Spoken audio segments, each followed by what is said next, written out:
Good evening and welcome to the Sports Buzz. On that table is the U of L helmet. College football starts in 4 weeks, but high school football starts in 2. I'm Chris Labar. Great to have you here. Pinch hitting tonight for Greg Brom.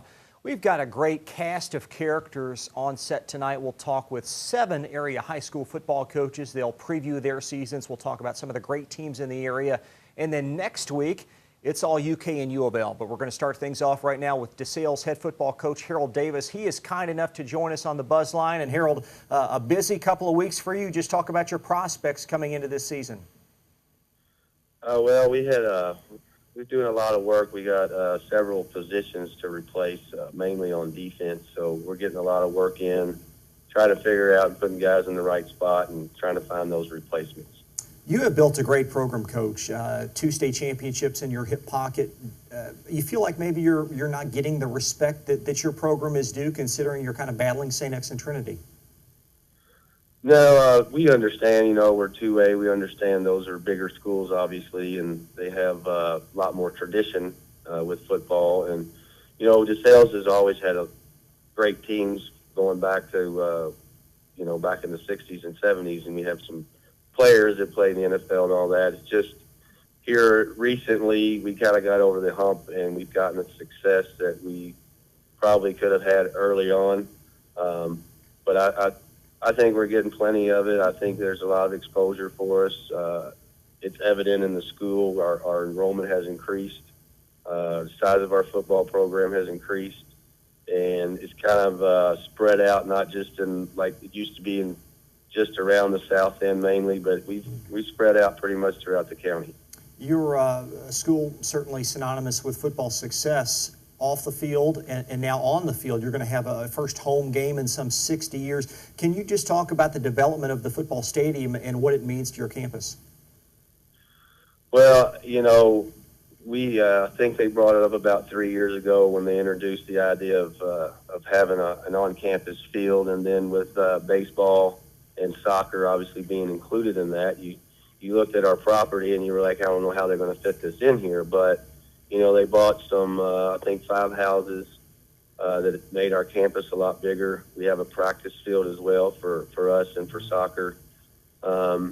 It's, you know, to watch it develop basically in the last, I guess, 8 months or so, it's really something. It's special for our kids, and I know it's special for the alumni that, you know, had to run around that old cinder track like I used to have to. So things have changed dramatically, and I think it's just great that this is going on at DeSales. I'm just happy to be a part of it.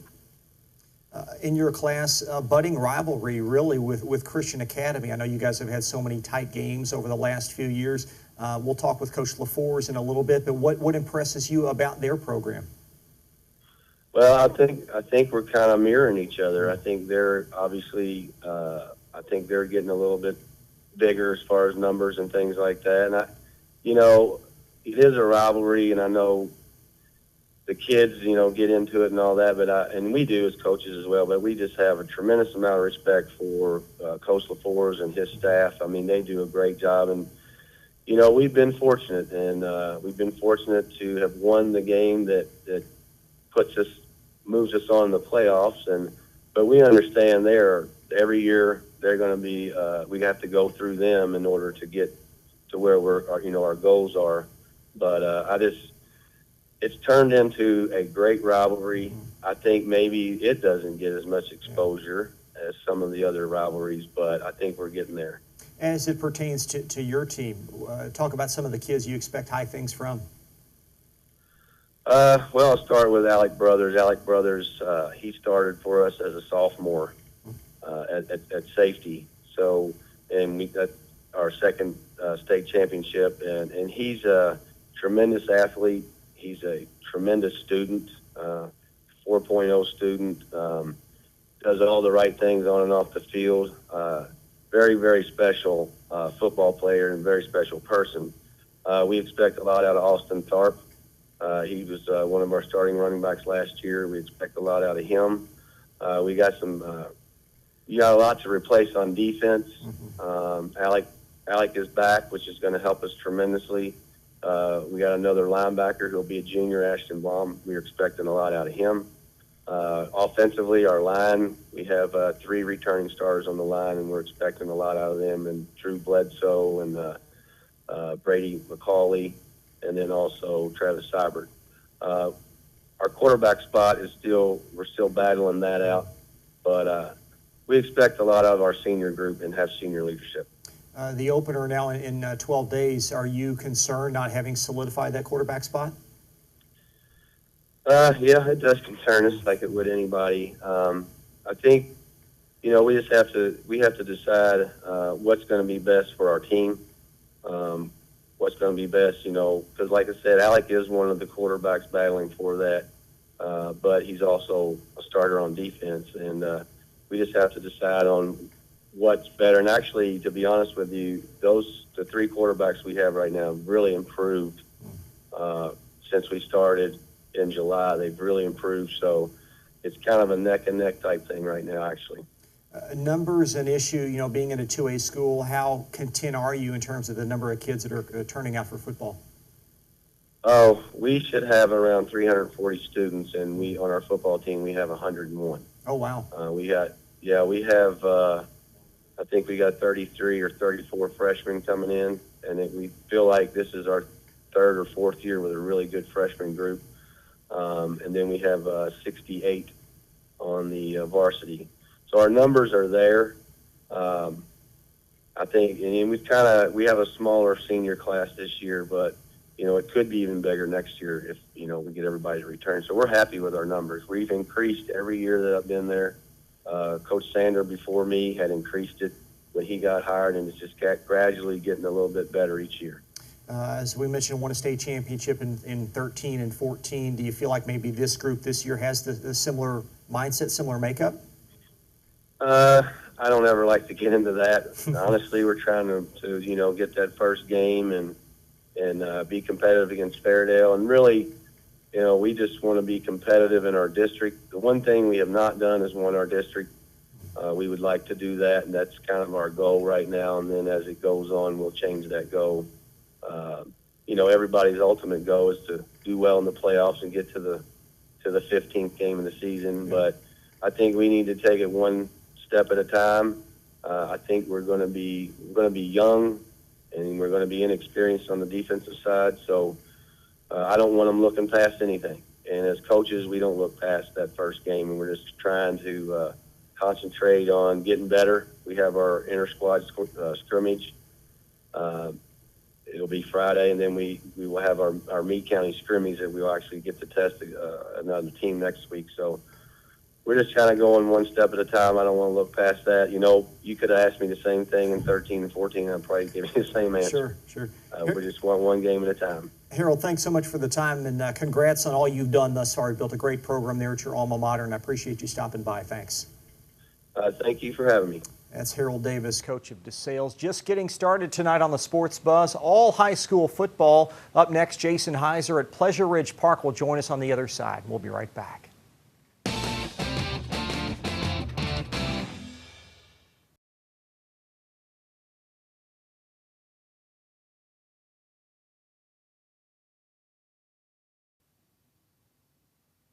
Back live on the Sports Buzz, Chris Labar in for Greg Brom. Talking high school football tonight. The local teams kick off their seasons in 2 weeks. And on the Buzz line right now, PRP head football coach Jason Heiser joins us. Jason, great to have you here. A busy slate coming up for you. What are your prospects as you enter year 8?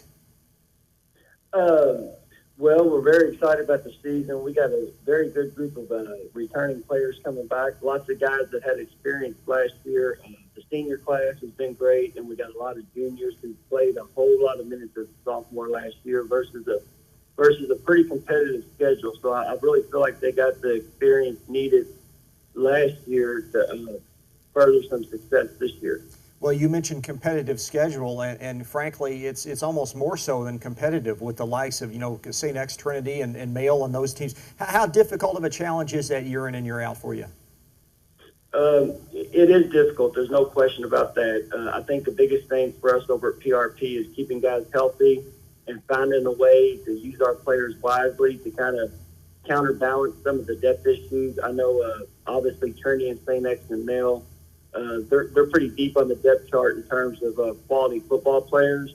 And sometimes for us, we got to do a little finagling around with the lineup as opposed to just having the next man in mentality. You were close in 2012. I lost in the championship game. As you look forward to this season, any parallels? How high are your aspirations? I think coming into this season for 2016, we're feeling pretty good. Last football season, we had two opponents that just flat out beat us by a pretty big margin. Obviously, Trinity beat us twice, both by good margins, and Mel beat us 40-0, I believe. We competed really well versus Manual and St. X last year. We just fell a little short, made a few mistakes on assignments, and a couple things just didn't go our ways. We got to find a way to compete, though, and we got to find a way to go out there against your Trinities and your Mels and not so much get the mental roadblock and just go out there and play football. And we have to limit our mistakes. Those teams are so good on our schedule. You're not going to make mistakes and shoot yourself in the foot and get away with it versus those type of teams. Well, with that said, you've built a good program, Coach, now closing in on 50 career wins. Talk about some of the guys that you're very high on that are on your roster this year. At the linebacker spot, we have a linebacker named David Kennison. He's a senior. He's also a 4-year starter. He started the Butler game his freshman year, and he's been starting ever since. He's a very, very good defensive football player. He's actually been playing a little bit of offense this spring and this summer practice sessions, and he's looked really good on offense too. So David's definitely one of our top players. Garrett Lawrence is a tight end and linebacker for us. He's been starting since his sophomore year. He's probably about as good as a tight end you're going to get in high school football. He's big. He's very well blocker. He can also catch the ball and do things with it after he catches. And he's actually been new to defense this past off season, and he's been progressing really well too. So he's another one of those guys like David, kind of teaching them both sides of the ball. So when we need them, we have to try to get our best players out there. And on the offensive line, Preston Sullivan, he's one of our better offensive linemen that we've had around here the last few years at PRP. He's very aggressive, and he's also a great defensive lineman, linebacker too. So those are three guys off the top of my head that are definitely big-time contributors for us at PRP coming into the 2016 season. Coach, you've got the luxury of having two colleagues that may know more about their respective sports in this area than anyone. Dale Mabry, basketball coach, and Bill Miller, the baseball coach. How often do you tap their resources? I see them here and there. Both of those guys are retired from teaching, so I don't see them every single day in the building like I do other teachers. But without a doubt, those guys, what they've done over here at PRP, they've built programs going 30-plus years, and it's just remarkable. I look at what they've done and think, man, how have they stuck around that long? And they do a great job with their programs. Not necessarily so much, they're different sports, so it's not really X's and O's type thing, but you kind of look how they built their programs and how they do things on and off the field as well. And you try to emulate some of that stuff. I know any of those guys that play baseball at PRP, they're always very hard workers. And you know what? In sport of football, especially high school football, if you can just get a bunch of kids that work hard, you usually have a pretty good toolbox to work with as far as making them into good football players. Candidly, do you fight within the school trying to lure some of the better athletes to football? I wouldn't really say fight. Now, we would love to have them all. Like I said, there's some very good baseball players that are obviously just baseball-only guys. They grew up wanting to play nothing but baseball. They're all built like linebackers, a lot of them. So we would love to have them, and they're always available. And on the flip side, there's a lot of basketball players that would be great skill players for you, too. The invitation to come out and play football is always open. We really don't come down on kids and beg them or anything like that, but we're always glad to have them when we do get them. We've had a couple great ones in the past. Obviously, with Taywan Taylor, he's doing real good now at Western Kentucky. He was a great football player and basketball player. And we've had a lot of great baseball players that help us out in football. This year alone, we got a couple guys, 3 of them, that play baseball, and they actually contribute for us a whole lot on the football field. Jason, we appreciate your time tonight. The opener in 12 days versus Valley. Coach Campos, by the way, will join us here in a little bit. Any message you'd like to relay to him while we have him? Nothing off the top of my head. We're just excited to kick off the season. Yeah. The TRP and Valley game is a great rival game, and I think the kids go out and play hard. A lot of these kids know each other, and I'm just looking forward to a great competitive football game to kick off the season. All the best to you this year, Jason. Thanks again for the time. Thank you. Bye-bye. Our great thanks to Jason Heiser at PRP entering year 8, and they'll take on Valley in the opener here in 12 days. More high school football coaches ahead. Josh Abel from Fern Creek will join us on the Buzz line. We'll chat with Josh after this break on the other side.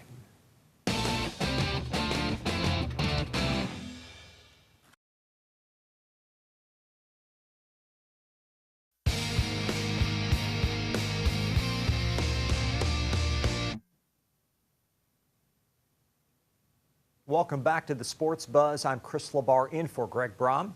We're talking all things high school football tonight, and on the Buzz line right now, it's Josh Abel, head football coach at Fern Creek. Josh, great to have you here this evening, and you built a great program at Fern Creek. Not sure a lot of people in the area know a lot about your program. Just talk about some of the things you're most proud of. Well, thanks for having me on first, guys. Sure. And secondly, we're very proud with the fact that we've been able to kind of turn the program around, and not necessarily from a wins and losses perspective, but from, you know, a product of what you see on the field, you know. And that started with Joe Nichols, who came in for just a couple of seasons, and I coached him at Manual. And of course, you know, me and my staff learned a lot about how to do that with him and how to instill some discipline and whatnot. But, you know, outside of wins and losses, I'm very, very proud that we've been able to develop a better kind of kid that you're seeing on the field. You know, one that's not going to kind of embarrass you outside the lines, and he's going to do what he needs to do and what he should be doing. And that's not just a testament to the football team. It's a testament to the school building as a whole. And there still is a negative. You're right. There still is a negative perspective on Fern Creek for some reason, despite all the successes the school has had. And I'm very proud of what the school has become, and very proud of what the football program has become. Well, I wasn't necessarily referring to negative, just not a lot of publicity. No. Absolutely. Absolutely. I completely understand. Yeah, I mean, you're 19-6 now in your 3 years. As you look forward to this year, 2016, just talk specifically about some of the kids you're looking forward to seeing out there. Very, very interested in seeing how a couple of the seniors finish off their careers here. You know, Shamar Bryant has been a 3-year starter at quarterback now, and you know, each year we've kind of progressively given him more responsibility and more decision-making and kind of carrying the load more offensively, and that's not going to change this year. So I like to kind of see how he progresses. Kyrie Hawkins has been a 4-year starter, ideally on both sides of the ball, and he's very, very hungry and motivated. It's not the Lamarius Kinslow show anymore, and I think he feels as though it's his show. So I'm excited to see what he has to do, and then I'm very excited for our defensive secondary. There's a lot of young, very intelligent, very athletic kids that are playing back there this season. I think they could have a great, great year, especially considering what kind of offenses we play throughout the season. You had a great season last year. You know, lost in the semifinals to Bowling Green. How long did that defeat stay with you? Honestly, I'd like to say that it's been staying with me for you know, the past 9 months. But honestly, I went back, I watched the film, I got mad, I watched the film again, got a little bit mad, got a little sad, and then just a couple weeks later, we were back to the drawing board. So it's always going to be in the back of our minds because we were so close, and the expectations were there, and we definitely you know, let ourselves down, you know, as both as coaches and as players during that game. But we've just kind of used it as a motivational tool. One of the kids even in his graphic design class created a little poster that now hangs in our locker room, and it says, if you expect different results, you have to do different things. Do more. And in the background is a picture of Bowling Green's, you know, celebrating their final touchdown, and we're looking very, very, you know, defeated in the background as well. So it's been a motivational tool. Did it stay with me really long? You know, not really. But it is something that we're always thinking about, that we're always striving for. And let's face it, in 5A football, all roads do lead to Bowling Green, literally and figuratively. What have you learned about your program here in the third year? That we still have some growing issues. We still have some growing pains, and you know, I think there are schools like Bowling Green and Highlands that have a program, and the kids know what to expect after their freshman year, and that's how it stays. And so it essentially becomes relatively easy for coaches and players to kind of adapt to those standards and to that culture. That's not the case with us. You know, we're always having issues. We have issues with transfers that always come in that are trying to adapt to our culture. We'll have issues with, you know, family struggles, family issues, guys that are trying to get, you know, to and from practice, or who have to have jobs so they can pay their player fees and things like that. So we're still growing, we're still struggling, but we're very proud of what we have to offer for families and for young men. You mentioned on the front end of this conversation about some of the challenges maybe occurring, not necessarily on the field, but off the field. Is that still the case here as you're in the middle of your tenure? Oh, absolutely. And I don't know that it'll ever change. Because of the kind of kids we have, I don't know that that'll ever change. And, you know, it's all relative, right? It's all relative to you and your school and your program. And I'm sure every other school has its fair share of issues. But I really do feel as though some of the problems that we run into are very unique to our situation. We pull kids from all over the city. You know, some kids, we don't even know we're getting them until 2 weeks after school starts, and they're just kind of sitting here because of the busing rules and how they do districting at the board level. We have a lot of lower SES kind of poor kids that play for us, which is something that this staff really never really encountered until we got here to Fern Creek. And then on top of it, there are the academic struggles. And not to say that we don't have smart kids. We do. I've never seen, as we talked about this last week with my principal, my athletic director, this year's football team is built a lot like the school is. We have a group of kids that are very, very, very intelligent, who can score in the high 20s and low 30s in their ACTs. But then we have a group of kids that really, really, really struggle, and they need extra interventions and remediations, and that becomes an issue. And, you know, imagine trying to coach up a kid who's disappointed that he failed the same math exam for the 3rd time, and now he's got to come out and practice football. You know, again, it's all relative. We're not saying that we're the only teams that deal with these issues, and our issues aren't the worst. But, you know, they are challenges that we have to face and that we have to adapt to, and that's one of the struggles, but yet best parts about coaching football as well. It's always a challenge to watch yourself figure out how to handle those problems. Well, despite all that, you built a great program, Josh. I mean, how have you done it? Because you've done a great job with maybe not a lot to work with, quite honestly. Well, you know, one of the things that we try to, you know, first and foremost, I do appreciate the accolades and the kudos, but there is no me.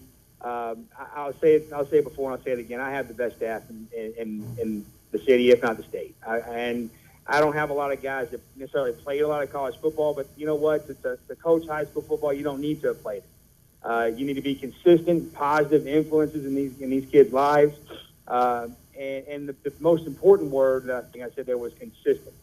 One of the struggles, again, we want to bring those back up, are the inconsistencies in these kids' lives. Or 1 week they're staying with granny, 1 week they're staying with mom, the next week they're staying with the butt. So I really do feel as though one of the reasons why we have built a program here is because we are consistent.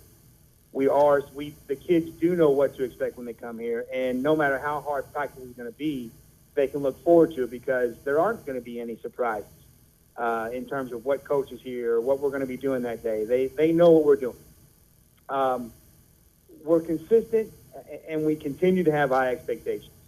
And here's a good example. One of the issues that we ran into when we first were hired was transportation. You know, and kids always looking for TART tickets. They take a ride home. Well, we've essentially made this an expectation. Look, guys, we have TART tickets for emergency situations, but if you want to be at practice, you're going to find a way. You're going to find a way. You're either going to call somebody for a ride, you're going to get it with a buddy, you're going to take the TART early, you're going to, you know, go scrounge up 80 cents from your mother's car seat, you know, whatever, but you're going to find a way. And again, it was a struggle, but we stayed on it. We stayed, you know, positive, and we stayed consistent with it. And right now, it's rarely an issue for us. So it's things like that I think lead up to the all on the field and off the field success that we have had, that consistency and that demand for those high expectations. Great job, Josh. Appreciate the time. Best of luck this year. You guys open up on the 19th at Seneca. Thanks again. Thanks, buddy. Great to have Josh Abel on board. He doing a great job at Fern Creek. More high school football on the way. Sean Davis of Eastern High School will join us up next. He'll talk about the Eagles prospects as we get ready for kickoff this year. Back on the other side here on the Sports Buzz.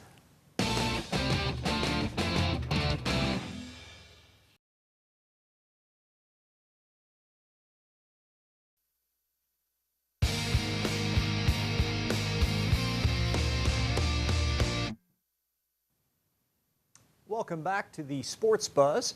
Chris Labar pinch hitting for Greg Brom. Everything high school football tonight. And up next on the Buzz line is Eastern High School coach Sean Davis. Sean, great to have you. How are you? Pretty good, sir. How are you guys doing today? Doing great. Season opener kicks off for you guys in a couple of weeks at Bullitt East. How are the Eagles gonna fare this year, do you think?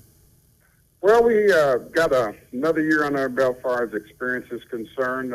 Got a pretty good core of young men. They work hard, and they have been, of course, we've been executing much better this year on plays because of the veterans and the leadership. And they had a really good winter workout program, and they've gotten stronger. So looking forward to this season. I enjoy reading about you, Sean. 14 years an assistant at Eastern, and you finally got the crack, finally got the opportunity. What was it like when you found out you were going to be the head coach?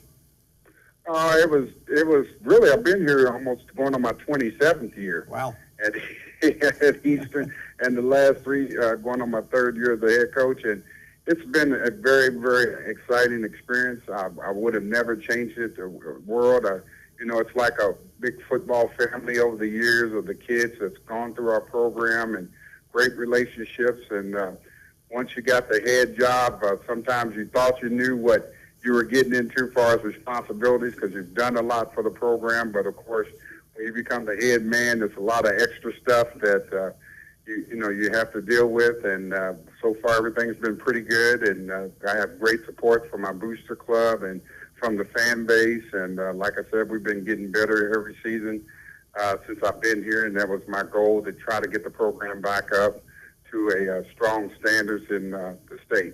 How close are you, do you think? To having a state team? Well, just to being maybe more viable in the county. Oh, okay. I think we're getting there. We're getting there. Okay. We try to take one play at a time. Like I said, this year's team, we have a lot more athletes than we've had for quite a while, and it's going to be hopefully pretty exciting to watch these guys. We've got a very experienced quarterback, a 3-time starter. We got some veteran receivers. We can probably go about 7 or 8 deep in the receiving core. So, like I said, it's going to be pretty interesting. A little bit more experience up front. We were pretty young the last couple of years up front, so we got some guys that are bringing some leadership, and they're stronger, they're a little bit better, and like I said, execution is a little bit is gotten much better. So. In football, you never know. You just take one down at a time, and you just try to play every play the best you possibly can, and just keep moving forward. You've got some experience back. We talked off air, 12 to 14 starters back. Sing their praises, specifically mention some names. Who can we look forward to seeing this year? Oh, our quarterback is one named J.D. Berger. He's been outstanding. He's been a starter for us ever since a sophomore year. We got Sugar Ray Weish. He's a asset to the program, all district. So was Berger, all district. He's a senior this year, and he's been playing quite well. We got Gregory Johnson, another running back / receiver. He's back. He was with us his freshman year, did a great job, and he has gotten back eligible to play. And he's going to be a newcomer, and he's very athletic. We got some great guys as far as on the defensive side. We have Evan Mudd, our linebacker. He's going to be tough.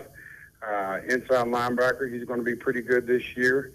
We got Dylan Rogers, our defensive end, very experienced, all-district young man. He's going to be pretty good. We got a few more guys that are stepping up and getting a lot more playing time because we kind of traded off different kids during the season.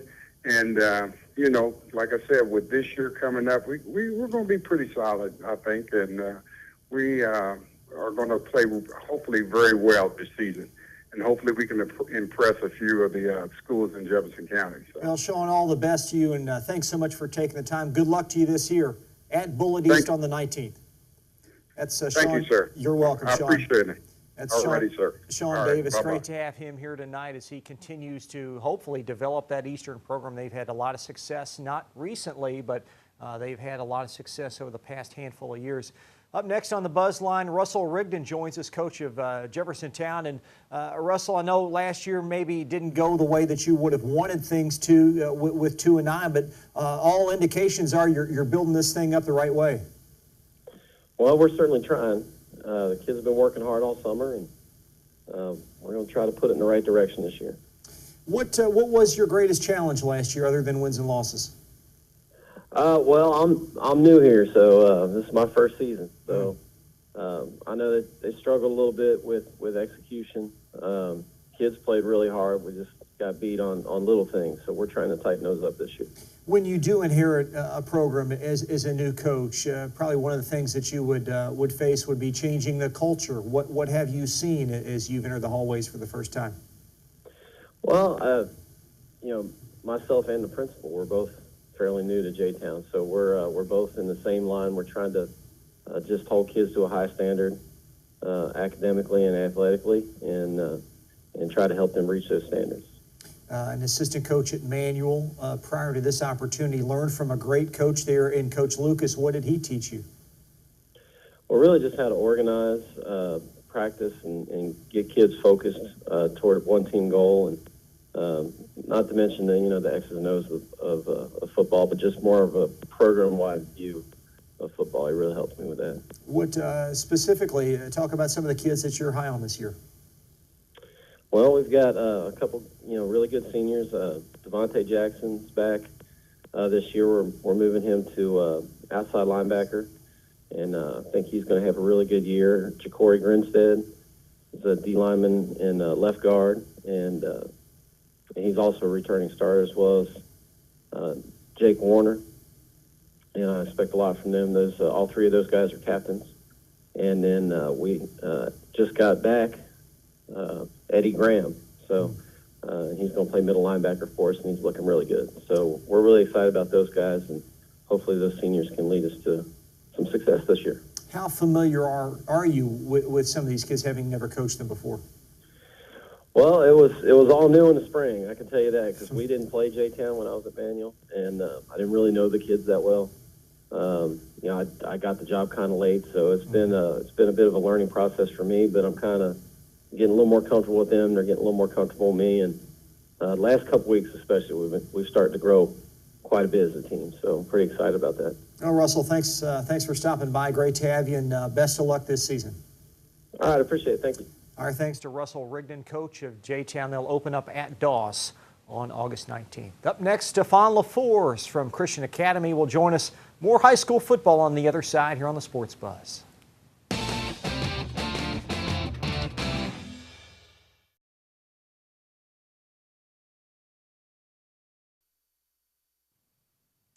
Back live on the Sports Buzz, I'm Chris Labar. We're talking high school football tonight. 2 segments remaining. Both coaches will chat with former University of Louisville players. First up, Stefan LaForce.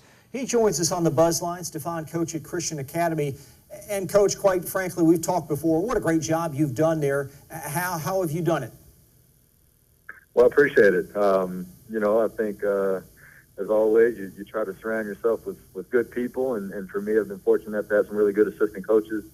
And then, of course, you got to have players to go out and do what you're trying to tell them to do on a daily basis, and we've done that. We've had some good core groups that come through, and at a school like Cal, a little smaller school, 2A school, we're forced to play young guys if they're ready to play, and going back my first 5 years, we've always had a handful of freshmen, 2 or 3 a year that have come in and have been impact players for us, and we've got 1 or 2 maybe this year coming up in the fall that'll be able to help us. But it's been a great ride. It's been fun. From top to bottom, school spirit and administration and staff and facilities. We got a brand new turf field, and so a lot of excitement, a lot of progress being made, and it's just crazy to think that football, at Christian Academy started in 1998, and where we are now, and where it's come, and hopefully where it's going to continue to go. It's going to be great. All the success you had as a player, certainly professionally and at U of L, but this was your first head coaching job.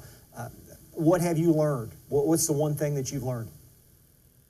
Well, I always say that from my playing days as a quarterback, I mean, it's a thinking man's position, if you will, and I was always very, very intrigued with the responsibilities of different guys, different positions, all working together to make a play work, especially on the offensive side of the ball. But you learn a lot of things. You learn how to explain things more in detail to a kid who maybe doesn't understand, or maybe for the first time is playing football. You try to just kind of find the best way possible to connect with a kid who's trying to learn a position or whatnot, and you just learn that for me, the guys that we got at Christian Academy, they're smart kids, so not to think that that's too advanced. We don't need to worry about that. I mean, they're hungry for more knowledge and information, and so you throw it all out there, and whatever sticks, and you find out what they're good at, and you roll with it. Well, a lot is stuck, including a great tight end, one of the best in the area. Just speak specifically about that young man. Yeah, Jake Paulson is one of those freshmen that I talked about earlier, where he steps right into high school and right onto the field. I mean, we watched him in middle school. He's a Cal kid all the way through and through, and watched him in middle school, and we were very excited about him, and he for sure did not disappoint.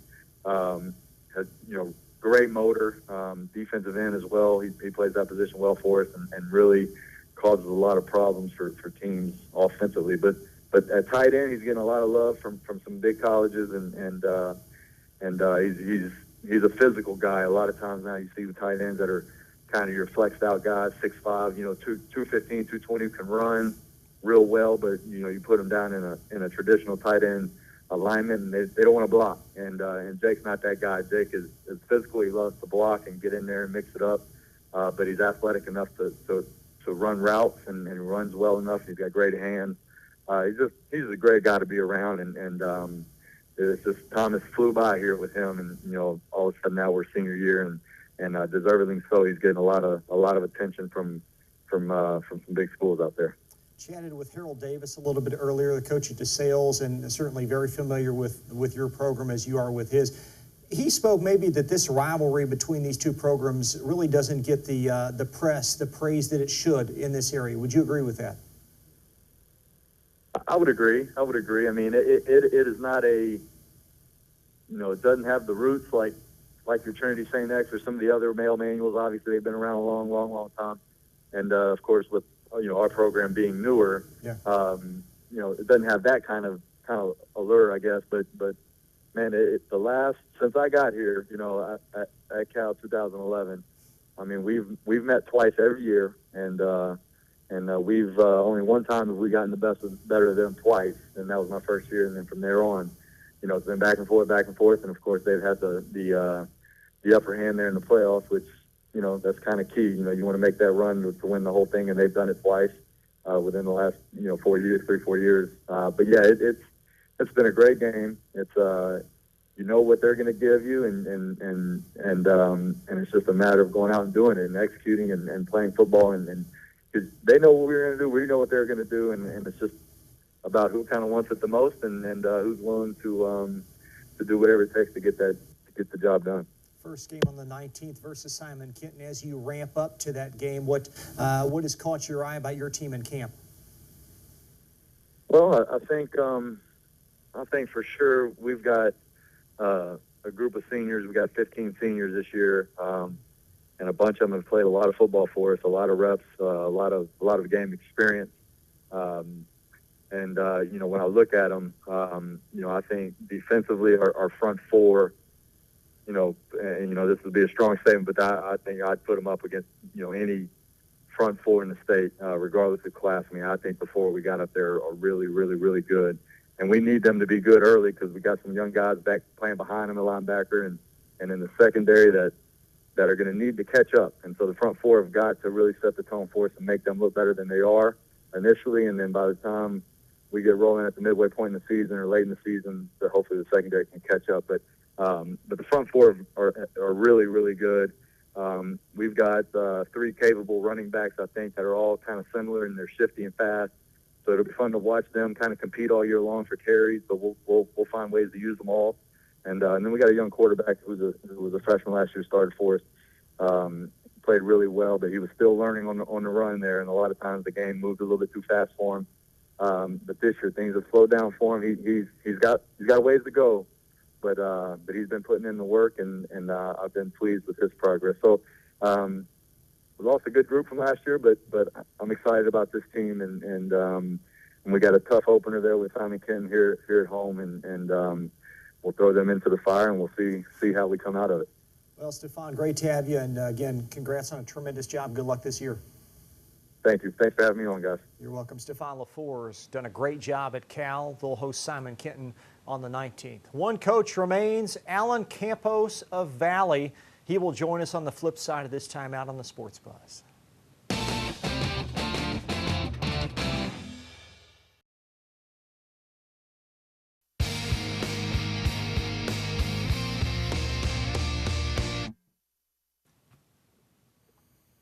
Back live here on the Sports Buzz. Wrapping up tonight's show, we've talked all high school football the last 3 weeks. About 25 coaches have been kind enough to call in. And last but not least, Alan Campos joins us on the Buzz line. Alan, head football coach at Valley, of course, former player at the University of Louisville. Alan, great to have you here. What are your prospects this season at Valley? Prospects this year?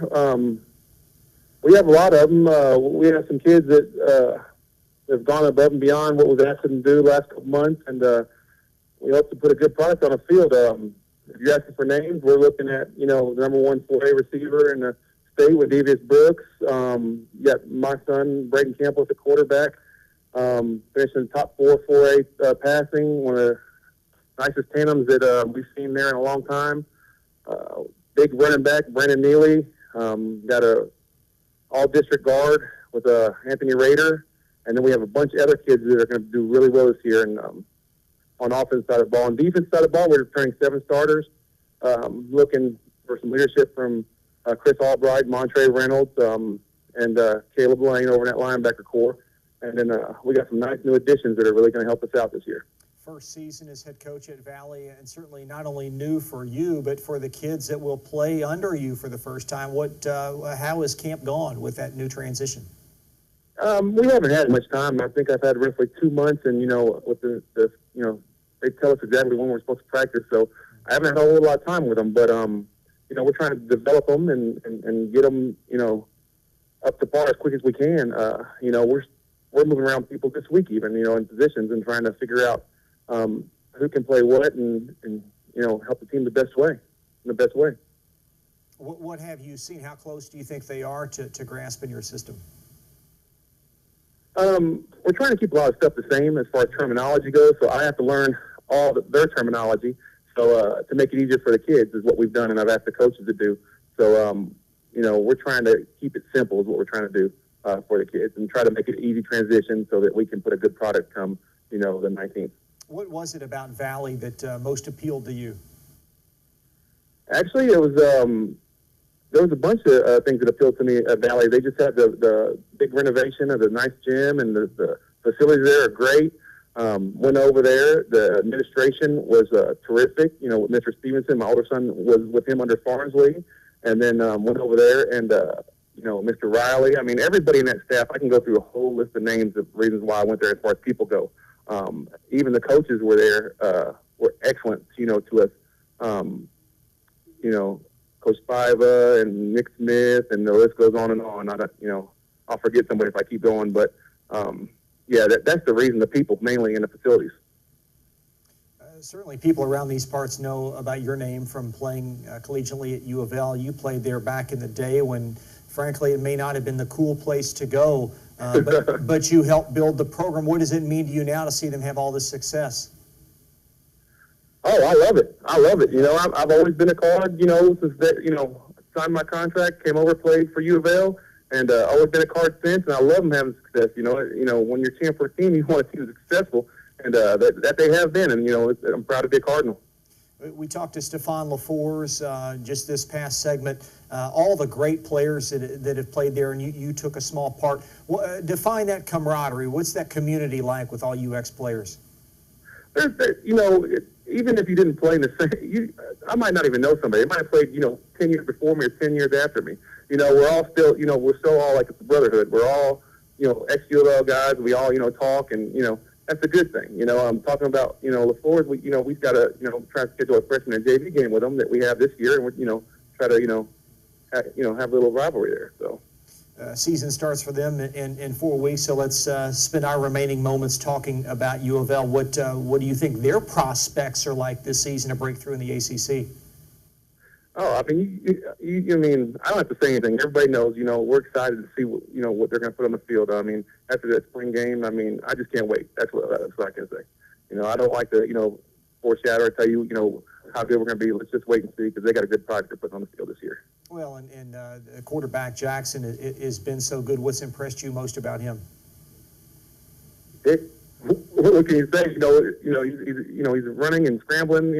Last year, spring game, he's throwing everywhere. I mean, pick your poison. That's one of the exciting things about the U of L team is the quarterback, getting ready to watch him play and see what he can do for us this year. Well, and not just him, Allen, but how about Puma Pass, that's coming in as a freshman? Yeah.